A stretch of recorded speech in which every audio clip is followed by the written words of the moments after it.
ইরানের বিরুদ্ধে ট্রাম্পের ইকোনমিক ডিডে ঘোষণা, আমেরিকার পদক্ষেপকে অভ্যন্তরীণ সংকট ঢাকার কৌশল বলছে তেহরান। সিরিয়ায় সামরিক সহায়তা জোরদারের ঘোষণা তুর্কির, ইসরায়েলি প্রধানমন্ত্রী নেতানিয়াহুর কড়া হুঁশিয়ারি। ওয়েস্ট ব্যাংকে প্যালেস্টিনিয়ানদের জমি দখলে স্যাটেলাইটদের সতর্ক করে নিষেধাজ্ঞার হুঁশিয়ারি দিয়েছেন আমেরিকার রাষ্ট্রদূত মাইক হাকাবি। ইজিপ্ট কাতার নতুন সমঝোতা স্মারক স্বাক্ষর, হামাসকে অস্ত্র সমর্পণে রাজি করানোর দাবি কায়রোর। মধ্যপ্রাচ্যের রাজনৈতিক, অর্থনৈতিক সহ সবশেষ খবরাখবর আপনাদের সামনে এক নজরে তুলে ধরছে আমি আব্দুল্লাহ মামুন।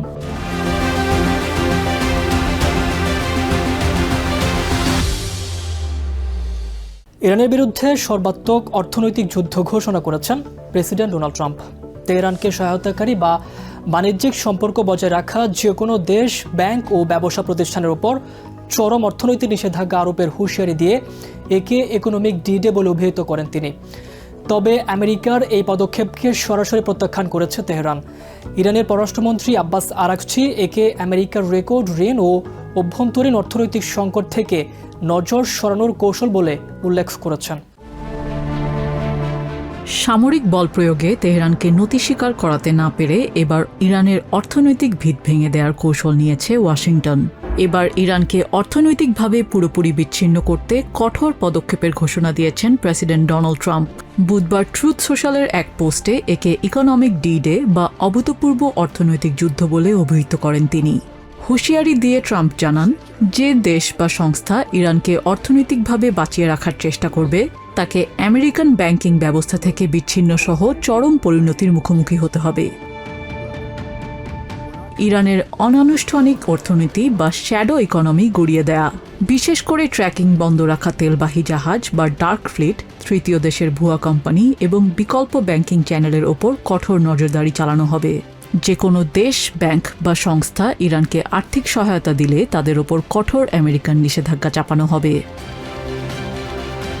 প্রেসিডেন্ট ট্রাম্পের এই কঠোর হুঙ্কারকে শুরুতেই নাকচ করে দিয়েছে তেহরান। একটি এক্স পোস্টে বৃহস্পতিবার কড়া প্রতিক্রিয়া জানিয়েছেন দেশটির পররাষ্ট্রমন্ত্রী আব্বাস আরাকচি। তিনি ট্রাম্পের এই ইকোনমিক ডিডেকে আমেরিকার রেকর্ড পরিমাণ ঋণ ও সুদের হারের মতো অভ্যন্তরীণ অর্থনৈতিক সংকট থেকে নজর সরানোর কৌশল বলে আখ্যা দেন। একই সাথে ওয়াশিংটনের এই নীতিকে অর্থনৈতিক সন্ত্রাসবাদ বলে অভিহিত করে তিনি স্পষ্ট করেন যে এমন ব্যর্থ নীতির পুনরাবৃত্তি আমেরিকার পরাজয় ছাড়া আর কিছুই আনবে না। ইরানের অন্যান্য শীর্ষ কর্মকর্তারাও দাবি করেন, সামরিক চাপ কিংবা অর্থনৈতিক নিষেধাজ্ঞা দিয়ে তাদের নীতি থেকে সরানো সম্ভব নয়। তবে দীর্ঘ 50 বছর ধরে আমেরিকার নিষেধাজ্ঞা মোকাবেলা করা ইরানের বাণিজ্য বন্ধ করা এতটা সহজ নয়। বর্তমানে ইরানের রপ্তানি করা তেলের 80% বেশি কেনে চায়না। বেইজিংয়ের ওপর অতিরিক্ত নিষেধাজ্ঞা দিতে গেলে বৈশ্বিক অর্থনীতিতে বড় ধাক্কার ঝুঁকি রয়েছে। বিশ্লেষকরা বলছেন, আগামী নভেম্বরের মিডটার্ম ইলেকশনের আগে যুদ্ধ ও মূল্যস্ফীতি নিয়ে আমেরিকান জনগণের অসন্তোষ সামাল দিতে ট্রাম্পের এই রাজনৈতিক পদক্ষেপ। কিন্তু বেইজিং কিংবা তুর্কি ও ইরাকের মতো বাণিজ্যিক অংশীদারদের ওপর আমেরিকার সেকেন্ডারি স্যাংশন বা পরোক্ষ নিষেধাজ্ঞা কতটা কার্যকর করা সম্ভব হবে আর তা নতুন বৈশ্বিক সংকট তৈরি করবে কিনা তা নিয়ে দেখা দিয়েছে গভীর সংশয়। নিজিয়া জামি, টিভিএন 24 নিউজ ডেস্ক। সিরিয়ার সার্বভৌমত্ব ও আঞ্চলিক অখণ্ডতা রক্ষায় দেশটির সামরিক সক্ষমতা বৃদ্ধিতে সহায়তার ঘোষণা দিয়েছে তুর্কি। সম্প্রতি সিরিয়ার আবু আল দুহুর বিমান ঘাঁটিতে ইসরায়েলি বিমান হামলায় তীব্র নিন্দা জানিয়েছে আঙ্কারা। অন্যদিকে সিরিয়ায় তুর্কির সামরিক বাহিনীর উপস্থিতি নিজেদের জন্য হুমকি উল্লেখ করে কঠোর হুঁশিয়ারি দিয়েছেন ইসরায়েলি প্রধানমন্ত্রী বেঞ্জামিন নেতানিয়াহু। উত্তর পশ্চিম সিরিয়ার আবু আল দুহুর সামরিক বিমান ঘাঁটিতে মঙ্গলবার 8টি বিমান হামলা চালায় ইসরায়েল। ইউরোপিয়ান ইউনিয়নের স্যাটেলাইট চিত্রে ঘাঁটির রানওয়েতে একাধিক গর্ত এবং অবকাঠামোগত ক্ষয়ক্ষতির দৃশ্য ধরা পড়েছে। ইসরায়েলের প্রধানমন্ত্রী বেঞ্জামিন নেতানিয়াহু বৃহস্পতিবার সরাসরি সতর্ক করে জানান, সিরিয়ার দক্ষিণে তুর্কির সেনাবাহিনীর উপস্থিতি তেল আভিভ কোনোভাবেই সহ্য করবে না। এর আগে এক গোপন ফোন আলাপে ইসরায়েলি গোয়েন্দা সংস্থা মোসাদের প্রধান রোমান গফম্যান সিরিয়ার পররাষ্ট্রমন্ত্রী আসাদ আল শাইবানিকে এই বিষয়ে সরাসরি সতর্ক করেছিলেন বলে জানা গেছে। দক্ষিণে তুর্কি সামরিক উপস্থিতি বাড়াবে তা আমরা মেনে নেব না। এটি আমাদের জন্য সরাসরি হুমকি এবং আমরা তা স্পষ্ট জানিয়ে দিয়েছি। আমাদের বার্তা ছিল খুবই সাধারণ, এমনটা করবেন না। তারা হয়তো আমাদের বার্তাটি বুঝতে পারেনি, তাই এবার আমরা নিশ্চিত করেছি যেন তারা বিষয়টি আরও ভালোভাবে বুঝতে পারে। তবে ইসরায়েলি দাবিকে অবৈধ ও মনগড়া অজুহাত বলে প্রত্যাখ্যান করেছে তুর্কি ও সিরিয়া। সিরিয়ার পররাষ্ট্রমন্ত্রী শাইবানি জানান, ঘাঁটিটি মূলত সিরিয়ান বিমান বাহিনীর ব্যবহারের জন্য পুনর্নির্মাণ করা হচ্ছিল এবং সেখানে কোনো তুর্কিয়ের ঘাঁটি করার উদ্দেশ্য ছিল না। একই সাথে তুর্কির প্রতিরক্ষা মন্ত্রণালয় থেকে স্পষ্ট জানানো হয়, হামলার সময় সেখানে দেশটির কোনো প্রতিনিধি দল ছিল না। সিরিয়ার নতুন সরকারের বিমান বাহিনীর সক্ষমতা বাড়াতে এবং অবকাঠামো পুনর্নির্মাণে প্রযুক্তিগত সহায়তা দেয়া হচ্ছিল মাত্র। তবে ইসরায়েলি হুমকি উপেক্ষা করেই বৃহস্পতিবার সিরিয়ার সামরিক অবকাঠামো শক্তিশালী করতে কারিগরি সহযোগিতা অব্যাহত রাখার ঘোষণা দেয় আনকারা। একই সাথে ইসরায়েলি আগ্রাসনের বিরুদ্ধে আন্তর্জাতিক সম্প্রদায়কে সোচ্চার হওয়ার আহ্বান জানিয়েছে তুর্কি। সিরিয়ার সার্বভৌমত্ব ও আঞ্চলিক অখণ্ডতা রক্ষা এবং দেশটির স্থায়িত্ব ও নিরাপত্তা অর্জনে আমাদের সহযোগিতা দৃঢ়তার সাথে অব্যাহত থাকবে।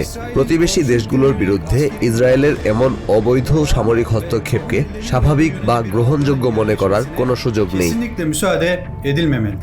এই ঘটনায় ইসরায়েলি পদক্ষেপের তীব্র সমালোচনা করেছে ট্রাম্প প্রশাসন।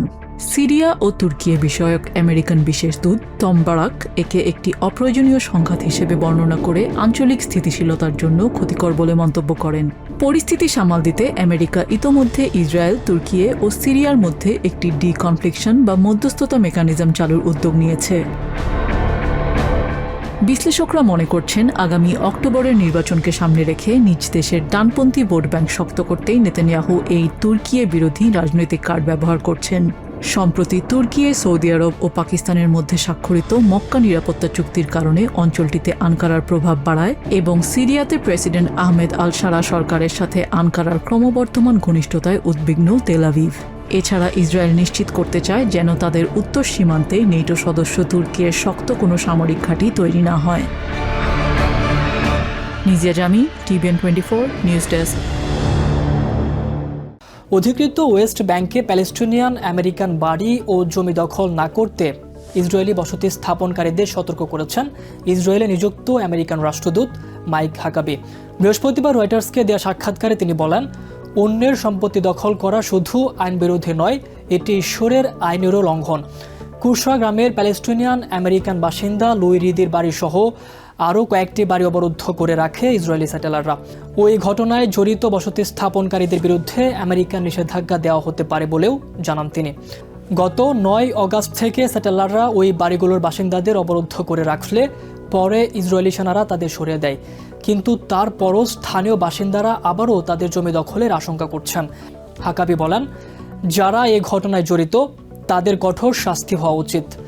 যদিও এ ঘটনায় জড়িত কোনো বসতি স্থাপনকারীকে গ্রেপ্তার বা তাদের বিরুদ্ধে মামলা করার কথা এখনও জানায়নি Israeli police. We have personnel that have gone into the area of Kusra and continually monitor what is happening.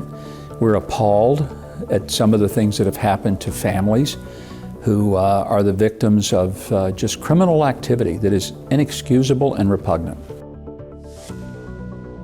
Egypt ও কাতারের মধ্যে 4টি চুক্তি ও সমঝোতা স্মারক স্বাক্ষরিত হয়েছে। বৃহস্পতিবার ইজিপ্ট সফররত কাতারের প্রধানমন্ত্রী ও পররাষ্ট্রমন্ত্রী শেখ মোহাম্মদ বিন আব্দুর রহমান আল থানির সঙ্গে এসব চুক্তি সই করা হয়। উভয় দেশের মধ্যে শুল্ক, উন্নয়ন ও স্বাস্থ্য খাতে সহযোগিতা বৃদ্ধির বিষয়ে এসব চুক্তি হয়। এছাড়া ইজিপ্টের সোহাগ প্রদেশে একটি হাসপাতাল প্রতিষ্ঠার বিষয়েও চুক্তিবদ্ধ হয়েছে কাতার। এ সময় এক সংবাদ সম্মেলনে ইজিপ্টের পররাষ্ট্রমন্ত্রী বদর আবদেলাত্তি জানান, কাতার, তুর্কি ও ইজিপ্টের মধ্যে পূর্ণ সমন্বয় রয়েছে এবং তাদের যৌথ প্রচেষ্টায় প্যালেস্টিনিয়ান সশস্ত্র গোষ্ঠী হামাসকে অস্ত্র নিয়ন্ত্রণ ও জমা দেওয়ার বিষয়ে রাজি করানো সম্ভব হয়েছে। কায়রোতে অনুষ্ঠিত একাধিক বৈঠক ও 3 দেশের সহযোগিতার ফলেই এই অগ্রগতি এসেছে বলেও জানান তিনি। এক নজরে প্রতিদিন মধ্যপ্রাচ্যের খবর জানতে চোখ রাখুন টিভিএন 24 নিউজ নেটওয়ার্কের ইউটিউব ও ফেসবুক পেজে।